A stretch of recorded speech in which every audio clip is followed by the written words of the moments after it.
ଆମ କମ୍ପାନୀ ବିଷୟରେ ଦାଦା କିଛି କହୁଛି ନା ସାହାଯ୍ୟ କରୁଛି ତେଣୁ ମୁଁ ବି ଚାହେଁନି ଦାଦା ମୋ ପ୍ରୋଜେକ୍ଟ କାମରେ ସାମିଲ ହୁଅ ଜାଣିଲ ମା ଏତେ ସବୁ କଥା ମୋ ମୁଣ୍ଡରେ କିଛି ବି ପଶୁନି ସାନ ବାବୁ କଣ ମୁଁ ସ୍ଥିର କରିଛି ମୋ ପ୍ରୋଜେକ୍ଟ କାମ ସରିଲା ପରେ ଆମ କମ୍ପାନୀଟା ମୋ ଦାଦାଙ୍କ ନାଁରେ ଉଇଲ୍ କରିବି ବାସ୍ ସେଟା ମୋ ନିଜସ୍ୱ କମ୍ପାନୀ ହେଇଯିବ ଆଉ ମୁଁ ବି ମୋ ନିଜସ୍ୱ କମ୍ପାନୀ ନାଇଁ ତୁ ସେମିତି କଲେ କିଛି ଭଲ ହବନି ଯେମିତି ଲାଗିବ ତୋଠାରୁ ଆମେ ଅଲଗା ହେଇଯାଉଛୁ ନାଇଁ ସାନ ବାବୁ ସେମିତି ଭାବା ଉଚିତ ନୁହଁ କମ୍ପାନୀ ସିନା ବାପା କରିଥିଲେ ହେଲେ ଦାଦା ତ କମ୍ପାନୀର ସବୁ ଦାୟିତ୍ୱ ନେଇ କମ୍ପାନୀକୁ ସଫଳତାର ଶୀର୍ଷରେ ପହଞ୍ଚେଇଛନ୍ତି ତେଣୁ ତାଙ୍କ କର୍ତ୍ତବ୍ୟନିଷ୍ଠ ପାଇଁ କିଛି ପ୍ରତିଦାନ ମିଳିବ ନା ତୁ ଖାଲି ଅବୁଝାବୁ ଆଉ ସୁମାର ବାହାଘର ପରେ ଏ ଧନ ସମ୍ପତ୍ତି କମ୍ପାନୀ ଆମର କୋଉ ଦରକାରରେ ଆସିବ ଆମେ ଖଟିବୁ ଖାଇବୁ ନହେଲେ ତୋ ସହିତ ରହିଯିବୁ ଯାହା ହେଲେ ବି ତୁ ଆମର ଗୋଟିଏ ବୋଲି ପୁଅ ନା ଏଇ ନିଅ ଭାଇ ଆଦେ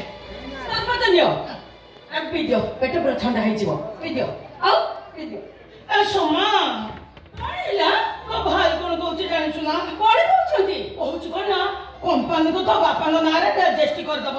ତୁ କହିଲୁ ଏଟା କଣ ଠିକ କଥା ବିଲକୁଲ ଖରାପ କଥା ଭାଇ ଯଦି ଏମିତି କରନ୍ତି ତାହେଲେ ଆମେ ଜାଣିବା ଯେ ଭାଇ ଆମଠାରୁ ଅଲଗା ହେବାକୁ ଚାହୁଁଛନ୍ତି ନାଇଁ ସୁମା ତୁ ବି କଥାଟା ଅଲଗା ଅର୍ଥ ନେଉଛୁ ଭାଇ ସେ ସବୁ କଥା ପରେ ତମେ ଏବେ ସର୍ବତ ପିଇଦେଲେ ପିଇଦିଅ ମୋ ଥଣ୍ଡା କେତେ ବାଟରୁ ବୁଲି ବୁଲି ଆସିଲା ଶୀଘ୍ର ପିଇଦିଅ ପିଇଦେ ନା ପିଇଦେ ହଁ ରୋ ତରୁଣ ସେ ସର୍ବତ ପିଅନି ତମେ କଣ ପାଇଁ ସର୍ବତ ପିଇବାକୁ ମନା କରୁଛ କାହିଁକି ଆଉ କଣ ପାଇଁ ସେଟା କେହି ନ ଜାଣିଲେ ବି ତମେ ଭଲ ଭାବେ ଜାଣିଛ ହେଲା କଣ ହଉଛି ଯାହା ଶୁଣିଛ ହଉଛି ସବୁ କିଛି ତ ମଙ୍ଗଳ ପାଇଁ ହଉଛି ଆରେ ସେଇ ମଙ୍ଗଳ ବା ଛୋଟ ମୋର କୁଆଡେ ବୁଲି ବୁଲି ଆସିଛି ତା ତଣ୍ଟି ଶୁଖି ଯାଉଥିବ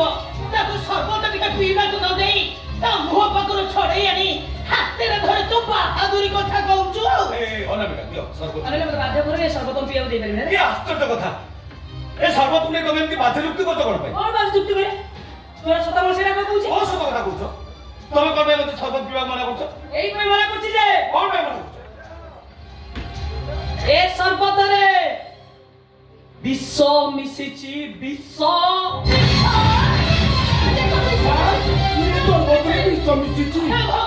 ଭଗବାନ ମୁଣ୍ଡ ଖରାପ ହେଇଗଲାଣି ନା କଣ କେତେ ବଡ ଅପବାଦ କଥା ୟା ମନରେ କହୁଛି ତମେ ଶୁଣୁଛ ଟି ଏଠାରେ ଜମା ଧର୍ମ ସହିବ ଧର୍ମ ଭାଉଜ ସବୁ ବଦନା করে ତମ ଠିକ ହଉନି ସେ ମୋ ଭାଇ ମୋ ପାଇଁ ସର୍ବତରେ ବିଷ ମିଶେଇ ଦେବି ଏକଥା ତମେ ଭାବି ପାରୁଛ କେମିତି ଦେଖ সোমা ଏ ଘର ଭିତରେ ଭାଇ ଭଉଣୀ ମା ପୁଅ ଦାଦା ପୁତ୍ର ଯୋଉ ଆତ୍ମୀୟ ସମ୍ପର୍କ ଏ ଘରକୁ ଆସିବା ଦିନଠୁ ନିଜ ଆଖିରେ ସବୁ ଦେଖୁଛି ମତେ ବୁଝିବା ପାଇଁ ଚେଷ୍ଟା କରନି ମୋ ଗେଲି ନଣନ୍ଦ ଅନାମିକା ଏସବୁ କି ଫାସ ଚାଲିଛି କିଛି ଫାର୍ସ ନାହିଁ ଯାହା ସବୁ କିଛି ସବୁ ତ ମଙ୍ଗଳ ପାଇଁ ହଉଛି ମଙ୍ଗଳ ପାଇଁ ହଉଛି ହଁ ଯୋଉଟା ସତ ସେଟା କହୁଛି କୋଉ ସତ କଥା ହଁ ସମା କାହିଁ ସର୍ବତ ବିଷ ବିଷ ଖାଲି ସମାଧାନ ନୁହନ୍ତି ଆହୁରି ଲୋକ ଅଛନ୍ତି ନା ଆଜି ପର୍ଯ୍ୟନ୍ତ ମୁହଁକୁ ମୁଁ ଚାପିକି ରଖିଥିଲି କିନ୍ତୁ ଆଜି ପାଟି ଖୋଲିବି କହିବି ନା ଏରେ କଣ ହଁ ଖୋଲିଦେବି ଆପଣ ଲୁଚେଇ ରଖିବି ଯାହା ସବୁ ଅତ୍ୟାଚାର କଲେ ମୁଁ ସମ୍ଭାଳିକି ରହିଛି କହିବି ନା କହିବି ଆଜି କିନ୍ତୁ ଏ ବିଶ୍ୱାସ କରିବି ତଥାପି ମୁଁ କହିବି ତମ ଦାଦା ତମ ସାନ ବୋଉ ସେଥିରେ ସମ୍ପୃକ୍ତ ଅଛନ୍ତି ତମକୁ ଜୀବନରୁ ମାରିବା ପାଇଁ ଏଇଟା ହଉଛି ଏମାନଙ୍କର ସବୁ ଉଦ୍ଦେଶ୍ୟ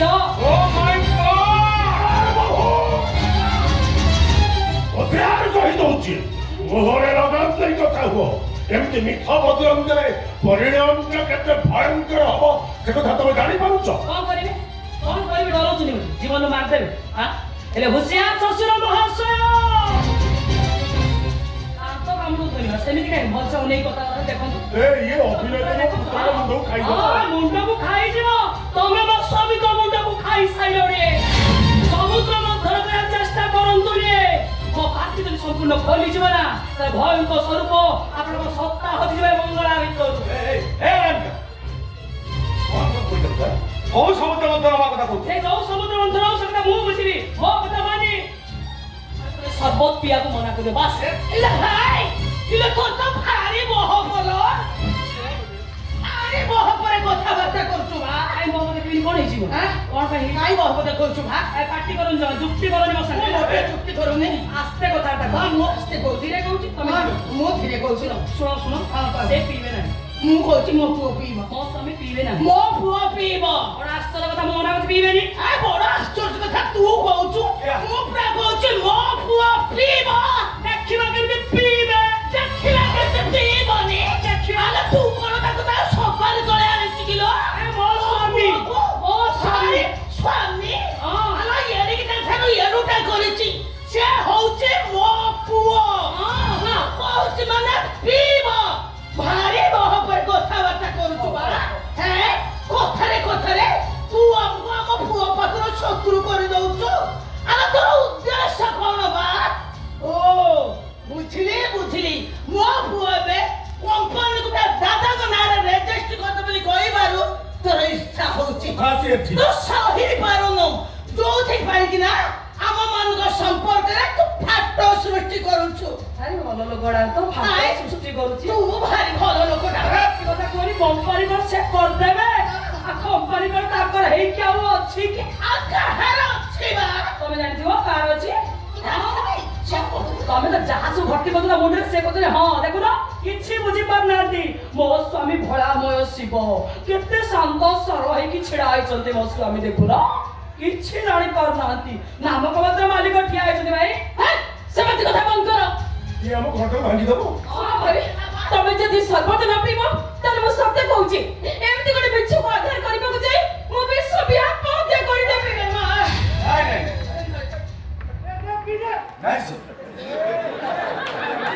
ସେ ସରବତ ମୁଁ ପିଇବି ହଁ କାହିଁକି ନା ତତେ ମୁଁ ବିଶ୍ୱାସ କରିବି ସେଇ କଥା କହୁଛେ ସେତେବେଳେ ମୁଁ ବର୍ଜିଲେ କଣ ହବ ହଁ ସେମାନେ ଯାହା କହିଦେଲେ ସେମାନେ କଥା ହବ ଆଉ ମତେ ତ ଅବିଶ୍ୱାସ କରିବ ମୁଁ ଜାଣିନି ଦେଖ ନା ହଁ ଏମାନଙ୍କ ପରିବାର ଲୋକ ମୋ ନିଜ ଲୋକ ପିଲାଟି ଦିନ ଏମାନଙ୍କ ସହିତ ମୁଁ ବଢି ଆସିଛି ମୋ ପରିବାର ଲୋକ ମୁଁ କେମିତି ଅବିଶ୍ୱାସ କରିବି ମୁଁ ସେଇ କଥା କହୁଛି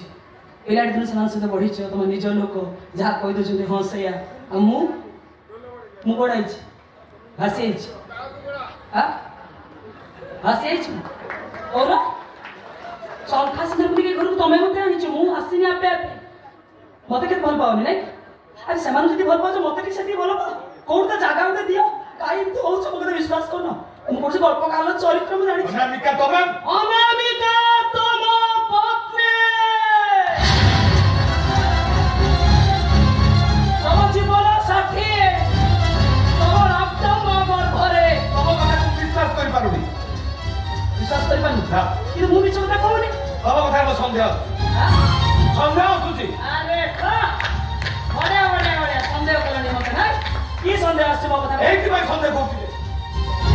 କୌଣସି ନିଜ ଉଦ୍ଦେଶ୍ୟ ପୂରଣ କରିବା ପାଇଁ ତମେ ଏମିତି ଗୋଟେ ପରିସ୍ଥିତି ସୃଷ୍ଟି କର ସେମାନେ କହୁଥିଲେ ମୁଁ ଶୋଉଥିଲି ତମେ ମୋ ସ୍ୱାମୀ କି ମତେ ବି କହିଲେଣି ମୋର ନିଶ୍ଚୟ ଉଦ୍ଦେଶ୍ୟ କହିଲେ କଣ ନିଶ୍ଚୟ ଉଦ୍ଦେଶ୍ୟ କୁହ ଏ ପଟ୍ଟା ବଂଶର ଏକମାତ୍ର କୁଳବନ୍ତ ଭାବରେ ତମେ ହୁଏତ ଇଚ୍ଛା କରୁଛ ଏ ସମସ୍ତ ପ୍ରପର୍ଟିର ମାଲିକାଣୀ ହବା ତେଣୁ ତମର ବିଶ୍ୱର ନାଟକ ଆରେ କଣ ଠିକ କହିଛୁ একদম ঠিক করিছু আরে কোঠির ঝিও সে আজ সিনা তুই তাকে স্ত্রী ভাবে গ্রহণ করি এতে বড় সৌভাগ্য দেইছু না আছে তার বংশ মর্যাদা না আছে তার পরম্পরা আরে তুই রাস্তাঘাটর অপরিষ্কার জীব হই নথিব একথা কে কইব তার ভিতরে সংস্কার আসিব কোউঠু মতে তো লাগুছি যে আমার সব সম্পত্তি হড়প করে উদ্দেশ্য এটি আসিছি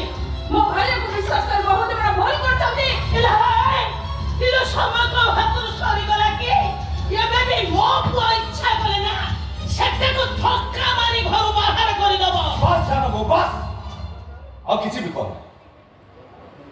ପରସ୍ପର ଏମିତି ଆକ୍ଷେପ କଟୁଟି କରି ସମ୍ପର୍କ ବିଷାକ୍ତ କରିଦେନି ମୋର ସମସ୍ତଙ୍କୁ ହାତ ଯୋଡୁଛି ଆଗାମୀ ଭବିଷ୍ୟତରେ କେମିତି ଗୋଟିଏ ସୂତାରେ ବାନ୍ଧି ଆମେ ହସ ଖୁସି ଚଳିବା ସେଇ ବ୍ୟବସ୍ଥା କର ମତେ କ୍ଷମା କରିଦେବ ତରୁଣ ମତେ କ୍ଷମା କରିଦେବ କୌଣସି ପରିସ୍ଥିତିରେ ଏ ପରିବାର ସହିତ ମୁଁ ରହିବା ପାଇଁ ଚାହୁଁ ବାବା ତମେ କହୁଛ ମୁଁ ମୋ ପରିବାରଠୁ ଅଲଗା ହେଇଛି କେତେବେଳେ କହିଲି ତୁମ ସେ କଥା ଅଲଗା କଥା ମୁଁ କହିଛି ଆଉ କଣ ସେଇଥିପାଇଁ ମୁଁ ତୁମେ ଏପର୍ଯ୍ୟନ୍ତ ମତେ ବୁଝିନ ତାହେଲେ ମୁଁ କାହିଁକି ରହିବି କଣ ପାଇଁ ରହିବି ମୋ କଥା ବୁଝୁନ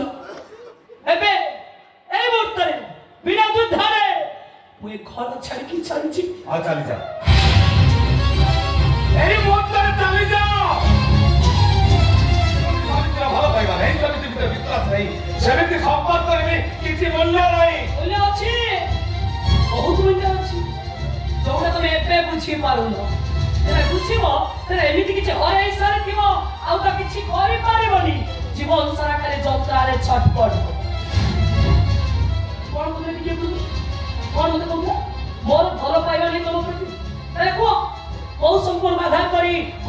ଭିତରୁ ତମ ହାତ ଧରିକି ମୁଁ ଚାଲି ଆସିଥିଲି।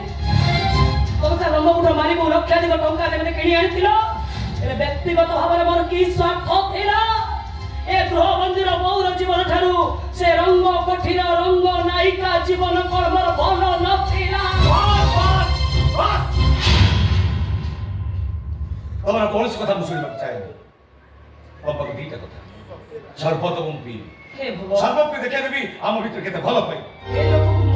ଆମ ପରିବାର ସମ୍ପର୍କ କେତେ ମଜବୁତ। ଦ୍ୱିତୀୟ କଥା, ଆମ ପରିବାର ଭିତରେ ଯୋଉ ଅବିଶ୍ୱାସର ପାଚେରୀ ଚିଆ କଲ ତା ଦଣ୍ଡ ସ୍ୱରୂପ ଏବେ ଏଇ ମୁହୂର୍ତ୍ତରେ ସବୁଦିନ ପାଇଁ ପାଦ ଉଠେଇ ଘରୁ ଚାଲିଯା।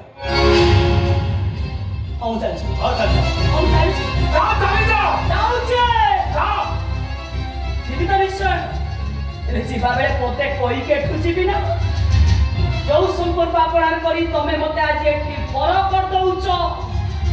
ସେ ସମ୍ପର୍କ ତମର କପଟତାର ପରିପୂର୍ଣ୍ଣ। ଏମାନେ ସମସ୍ତେ ହଉଛନ୍ତି ତମର ଜଣେ ଜଣେ ବଡ ଶତ୍ରୁ। ସ୍ୱାର୍ଥର ବଂଶେଇ ଏମାନେ ନିଜ ନିଜ ସ୍ୱାର୍ଥ ପାଇଁ ମଣିଷ ମାରିବା ମାନଙ୍କର ସହଜାତ ପ୍ରଭୃତି। ମୋ କଥା ମାନ ତରୁଣ, ଏବେ ବି ସମୟ ଅଛି, ବୁଝି ଯାଅ ମୁଁ କଣ କହୁଛି। ଏବେ ଯାହା ଦେଖାଉଛି ସେଇଆ ନୁହଁ। ଏବେ ତମ ଭଲ ପାଉନାହାନ୍ତି, ତମ ସମ୍ପତ୍ତିକି ଭଲ ପାଉଛନ୍ତି। ମୋ କଥା ମାନ, ଏ ଲୋକ ହିସାବରେ ଭଲ ଲୋକ ନୁହଁ। ଆମେ ମଣିଷ ନୁହନ୍ତି, ଏମାନେ ଅର୍ଥ ଲୋଭୀ ରାକ୍ଷସ।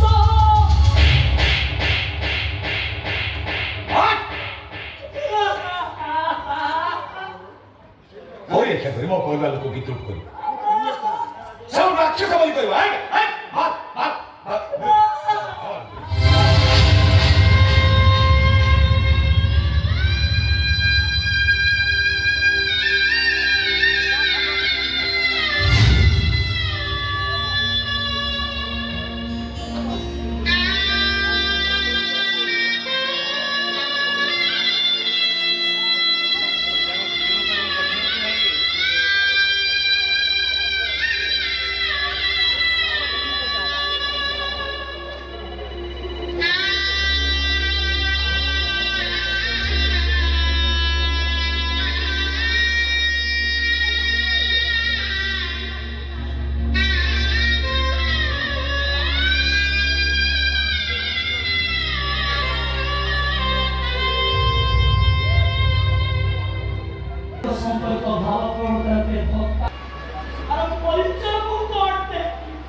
खोर्धा जिला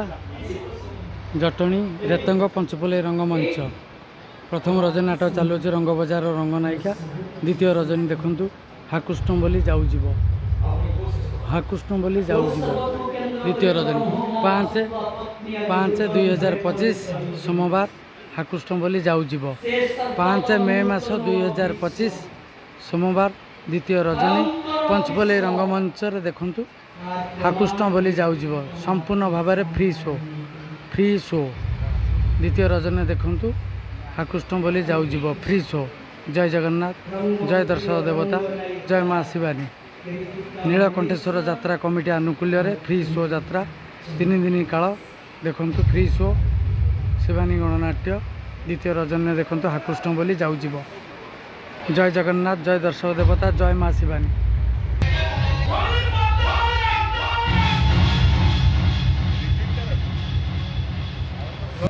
एठी आपण मानकु गोटाई कथा कहि रखुछु, ए होची कलार माटी। कला को सकारात्मक ढंग रे गठि तोड़िबार माटी। तेणु ए पंचुपल्ली माटी को आम परिवार तरफ मुंडन प्रणाम। ताछड़ा कला संस्कृति ऐतिह्य परंपरा को बंचे रखिबा पाई आपण मानकर प्रयास प्रचेष्टा त्याग पाई आम अनुष्ठान तरफ आपण मानकु अशेष अशेष धन्यवाद एवं शुभकामना। सब पर आपण मानकर बहुल भाव में उपस्थिति, निरवता, श्रृंखला मझे मझे करताली दे कलाकार मानकु उत्साहित करिवार तरीका आपण माने स्पष्ट भाव में प्रमाण करी दउचंती जे नाटकटी आपण मानकर मन को छुई। धन्यवाद दर्शक बंधु, आपण मानकु अशेष अशेष धन्यवाद। आसंता काली यात्रा मौड़मणि शिवानी गणनाट्य मंचस्थ करिवो तानुष्ठान विस्फोरक नाटक जो नाटक सारा ओडिशार कोणे अनुकोणे उत्साहर उत्स पलटिछि जो नाटक यात्रा जगत पई आलोड़न सृष्टि करिछि हा कृष्ण बोली जाओ जीव जन्म जीवन अनहदि परम कारण कहति गणछि भगवती सम्यस्तान परिपुराण अपभई जीव पुण्यमिनी जीव हरिकथा करी सरलक जीव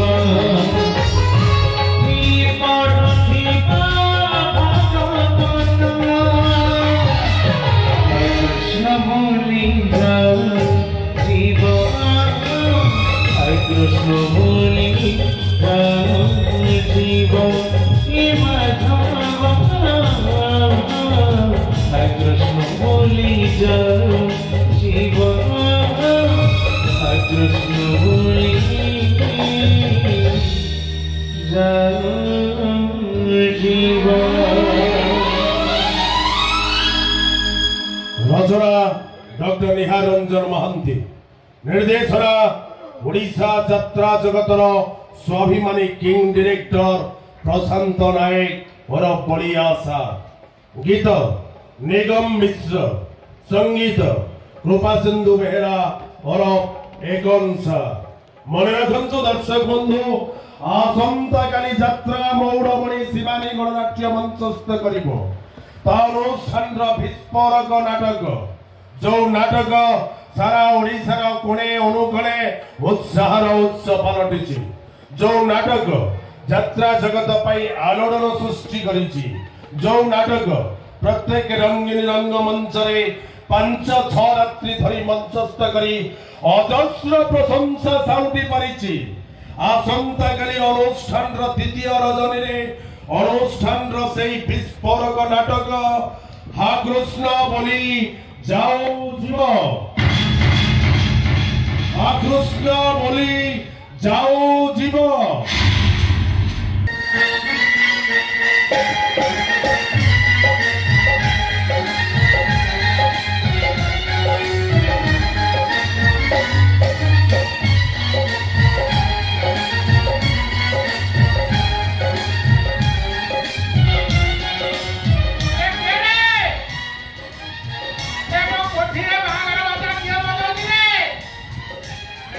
रेतंग पंचकुले रंगमंच फ्री शो द्वितीय रजनी हाकृष्ण बोली जाऊ 5/5/2025 द्वितीय रजनी 5/5/2025 सोमवार द्वितीय रजनी हाकृष्ण बोली जाऊ आज प्रथम रजनी चालू अच्छी रंग बजार रंगनायिका जय जगन्नाथ जय दर्शक देवता जय माँ शिवानी फ्री शो जय बाबा नीलकंठेश्वर।